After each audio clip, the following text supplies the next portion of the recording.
सकाळचे वाजले 8 आणि आम्ही आज निघालोय मस्त फिरायला. मी, आरोही, मम्मी आणि माझे कझन्स आणि माझी काकी. चला बघूया आपण आज कुठे जाणार आहोत ते मी लवकरच तुम्हाला सांगते. जसं जसं आपण पुढे जाणार आहोत तसं मी तुम्हाला सांगणार आहे की आपण कुठे चाललो.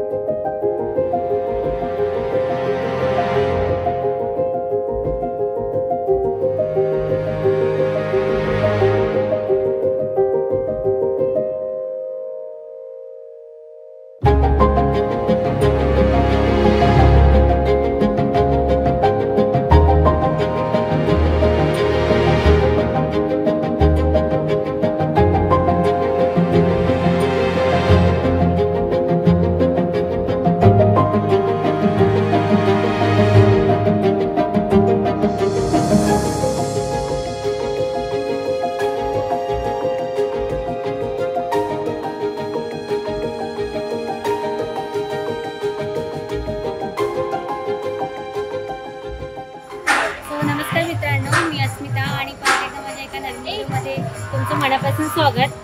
तर आज आम्ही आलो आहे पालघरमध्ये वृंदावनला. वृंदावन म्हणजे पालघरमध्ये असलेलं गोवर्धन इको विलेज. तर त्याला इथे मिनी वृंदावन असं पण म्हणतात. तर आम्ही आज म्हणजे फॅमिली, आम्ही कझिन्स आणि असे सगळे आलो. तर चला आता आपण बघूया मिनी वृंदावनमध्ये बघण्यासाठी काय काय आहे आणि मी तुम्हाला माझ्या व्हिडिओमध्ये ते सांगणार आहे. तर तुम्ही पण जर वन डे ट्रिपचं प्लॅन करत असाल तर हे बेस्ट प्लेस आहे. तर चला.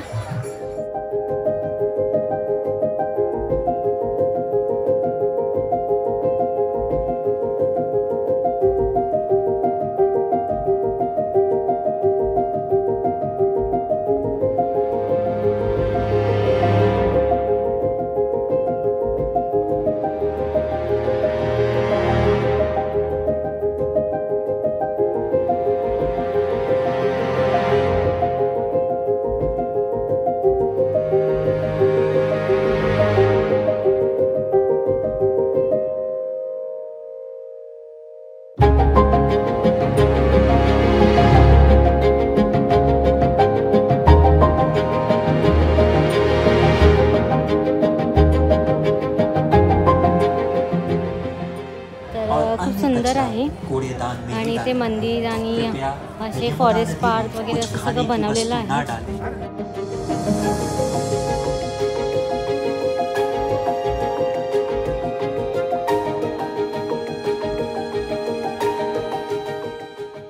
आणि बघा इकडे असं लिहिलं आहे परिक्रमा मार्ग. इकडे मथुरा, यमुना, गोवर्धन आणि नंदनगाव. तर चला आता आपण परिक्रमाला स्टार्ट केलंय. बघूया आता आपण असं परिक्रमामध्ये काय काय आता आपण बघणार आहोत ते.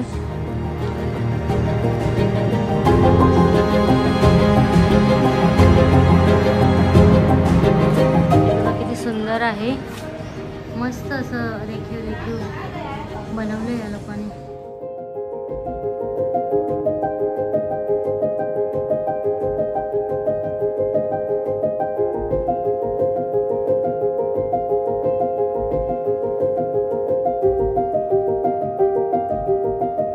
असं मस्त असे गार्डनिंग पण केली आहे.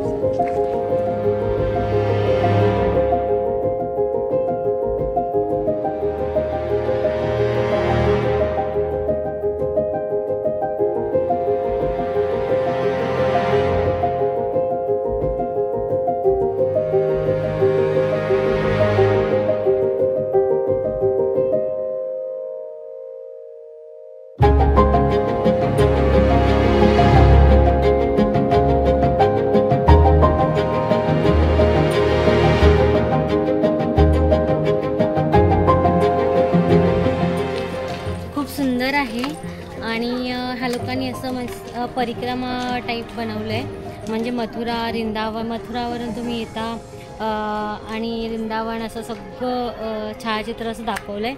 मध्ये मध्ये असे छोटे छोटे मंदिरं पण बनवली आहेत आणि खूप सुंदर बनवलं आहे. आणि गार्डनिंग तर एकदम सुंदर आहे. म्हणजे जर तुम्हाला फॅमिलीसाठी यायचं असेल, फॅमिलीबरोबर वन डे पिकनिक वगैरेसाठी यायचं असेल तर ते तुम्ही इथे येऊ शकता.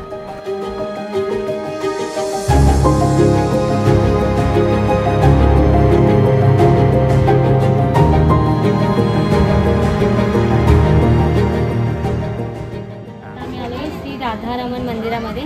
तर चला बघूया मंदिर.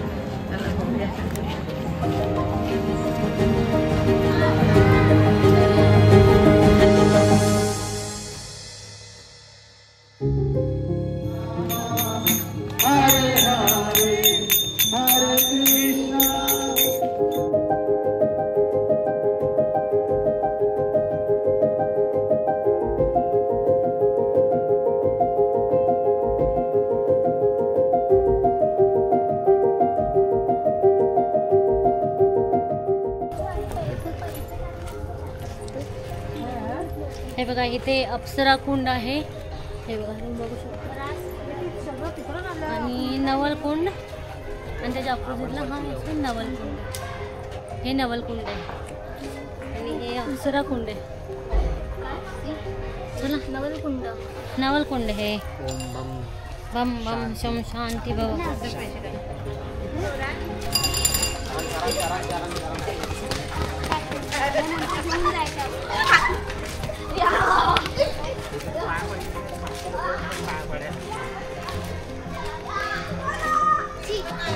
आता आम्ही नंदाघरला चाललोय. पूर्ण इकडे मस्त असं रूट बनवलंय. तुम्ही त्या रूटला फॉलो करायचं आहे.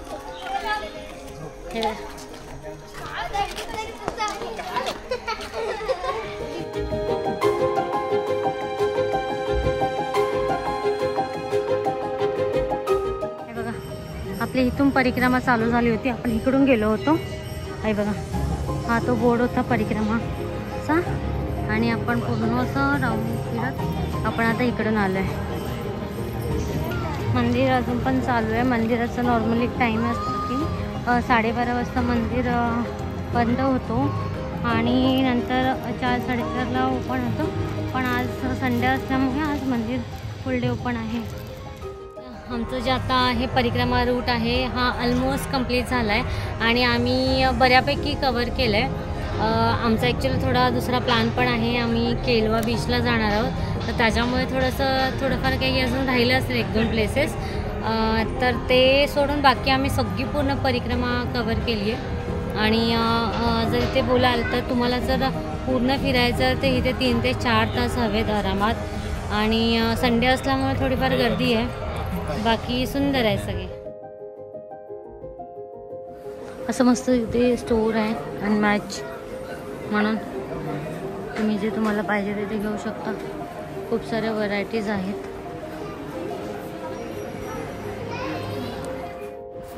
तर मित्रांनो आता आम्ही जस्ट घरी पोहोचलो. आता संध्याकाळचे वाजलेत 6:30 आणि आम्ही सकाळी घरातून जवळपास 8च्या दरम्यान निघालो होतो.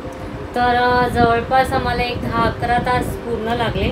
मुंबईपर्यंत तुम्ही जात असाल तर 2 ते 2.5 तास इतका वेळ तुम्हाला मिनी वृंदावनपर्यंत पोचायला लागतो. कारण की ट्रेननी तुम्हाला लगभग पालघरपर्यंत पोचायला 1 तास लागतो आणि तिथून पुढे 1-1.5 तासाचा अंतर लागतो. कारण की पालघर स्टेशनवरून मिनी वृंदावन हे ऑलमोस्ट 33-35 किलोमीटर इतक्या अंतरावरती आहे. आणि जर तुम्ही बाय बस जात असाल तर बाय बस डायरेक्ट असं काही ऑप्शन नाही आहे बसने. तर तुम्हाला अर्ध्यापर्यंत बस सोडते आणि तिथून पुढे तुम्हाला शेअर ऑटो मिळतात ज्या पर सीट 30 रुपीज घेतात. आणि जर तुम्ही स्टेशनवरून शेअरिंगने जात असाल तर पर पर्सन 100 रुपीज इतका शेअरिंगचा रेट आहे. पण ते पण कन्व्हिनियंट असतात. कारण की आम्ही आज जे गेलो होतो ते आम्ही डायरेक्ट ऑटो केली होती जे आम्हाला जवळपास 1-1.5 तास लागला. तर तुमचं एक जाण्या येण्यामध्ये 4-5 तास आरामात जातात. आणि तुम्हाला जर मिनी वृंदावन पूर्ण एक्सप्लोअर करायचं असेल तर तुमच्याकडे मिनिमम 3 ते 4 तास हवेत. कारण की त्यांनी खूप छान असं परिक्रमा रूट बनवलं आहे. त्या परिक्रमा रूटमध्ये खूप सारे असे टेम्पल्स वगैरे त्या लोकांनी कवर केलेत. तर त्याच्यामध्ये यमुना घाट वगैरे आहे, यमुना रिवर वगैरे दाखवलं आहे. तर असे खूप सारे सुंदर रेखीव असं त्या लोकांनी तिथे बनवलं आहे. तर मित्रांनो, माझा जर हा व्हिडिओ तुम्हाला आवडला असेल तर तुम्ही पण मिनी वृंदावनला व्हिजिट करा आणि तुमच्या फॅमिलीवर असा सुंदर असा टाईम स्पेंड करा. तर चला मग आपण भेटूया एका नवीन व्हिडिओमध्ये लवकरच. जय महाराष्ट्र, जय शिवराय.